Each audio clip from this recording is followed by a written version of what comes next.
The mainstream media has done it again. If you watched President Trump's Oval Office address to the nation, you might be wondering, is there a humanitarian crisis at the border?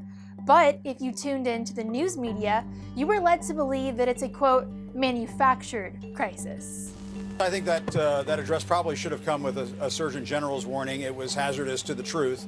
Well, there is no national emergency at the border. It's all made up. It's presidential fiction.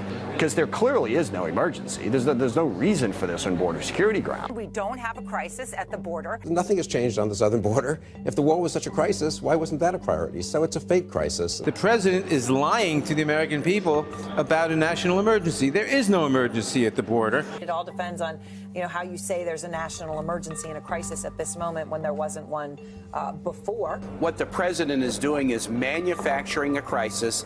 There's a crisis going on there, and it needs to be dealt with, and Congress But is it a crisis just because you call it that? First, networks debated on whether or not to cover the President of the United States' first Oval Office address. And now the mainstream media's go-to talking point is that this is a, quote, manufactured crisis by the Trump administration. Well, the United States is facing a humanitarian and security crisis on our border, regardless if the media wants to admit it or not. An estimated 60,000 unaccompanied children crossed our southern border over the course of 1 year. Law enforcement seized 2,400 pounds of fentanyl in 1 year. That's enough to kill millions of Americans. And according to the Centers for Disease Control and Prevention, in 2017, more than 15,000 people died of drug overdoses involving heroin in the United States.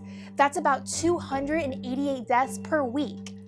Mexico is the primary source of heroin in the United States, according to the Drug Enforcement Administration. So those are the facts, and unlike the mainstream media, we'll let you decide what to do with them. And it goes without saying, but one thing was clear this week: the media certainly swung and they missed.